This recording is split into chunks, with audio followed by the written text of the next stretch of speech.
Aujourd'hui les amis, on va apprendre à rouler sans les mains. Ça peut évidemment être utile aux débutants comme aux plus confirmés pour apprendre par exemple à mettre un gilet.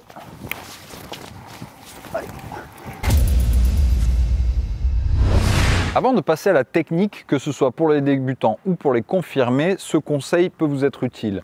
Il faut penser à vérifier sa direction qui parfois peut être trop serrée, ce qui va vous mettre en danger si vous souhaitez lever les mains de votre cintre. En effet, une direction doit toujours être souple, comme la mienne aujourd'hui.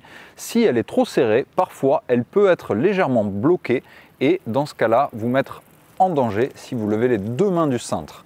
Une fois votre direction serrée dans la juste mesure, on passe à la pratique, en commençant évidemment par le b.a.-ba du débutant qui n'a jamais levé une seule main de son guidon. Eh bien ça tombe bien, on va commencer par ça. Lever une main, puis l'autre, pour s'habituer au léger déséquilibre que cela va engendrer. Naturellement, si vous n'avez qu'une main présente sur le guidon, vous allez avoir tendance à partir sur le côté où vous êtes en appui. Il va falloir pour cela que vous ayez l'habitude de ça et donc que vous preniez la mesure de votre jeu de direction justement. Certains seront plus souples, d'autres plus durs, forcément, c'est à vous d'essayer. Vous ferez une main puis l'autre et puis une fois que vous êtes suffisamment en confiance, on tente de lever les deux tout en restant à proximité du guidon. La sensibilité de votre direction n'est pas ce qui va vous faire aller droit. En réalité, une fois que les mains ne sont plus posées sur celui-ci, c'est votre bassin qui commande.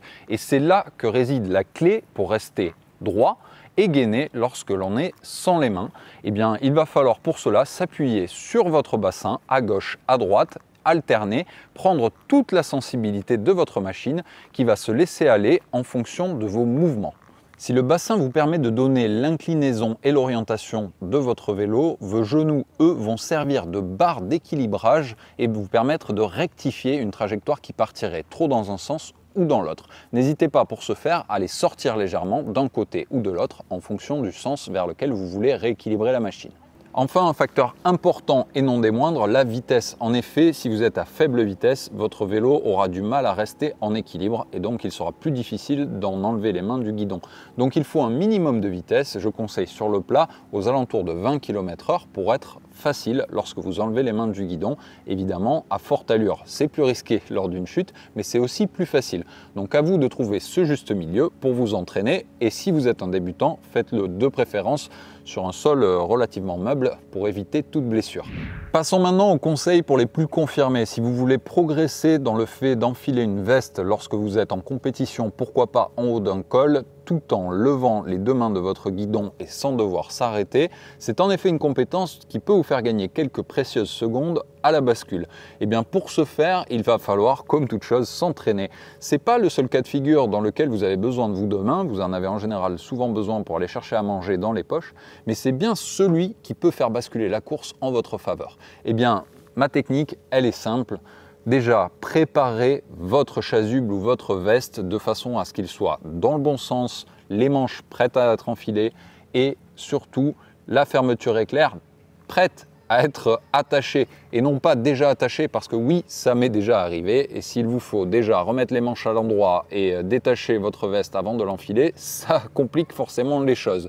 Une fois ce bon sens appliqué, eh bien tout simplement, je vous conseille de secouer votre veste afin de voir le sens dans lequel elle se présente et l'enfiler du bon sens et à l'endroit si possible.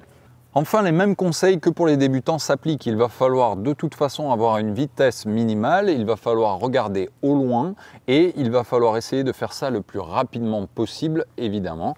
Et bien dans ce cas-là, il faut passer par une manche, puis l'autre. Et la partie la plus difficile, à mon avis, c'est peut-être celle de mettre la fermeture éclair dans le trou. Dernier conseil, le choix de la veste, évidemment il se fait en fonction de la météo, il y a des vestes très adhérentes, d'autres qui le sont beaucoup moins. Eh bien réfléchissez aussi à ça, si le but est d'enfiler la veste à la volée en haut d'un col, peut-être qu'une veste un peu moins adhérente fera tout aussi bien le travail dans la descente et sera pour le coup beaucoup plus facile à enfiler.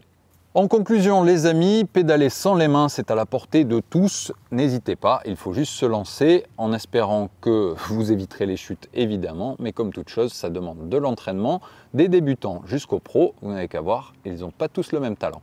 Allez, n'hésitez pas à nous donner vos bonnes techniques en commentaire, à nous donner d'autres idées sur les tutos que vous souhaitez et on se dit à bientôt sur Dicien en français. Salut!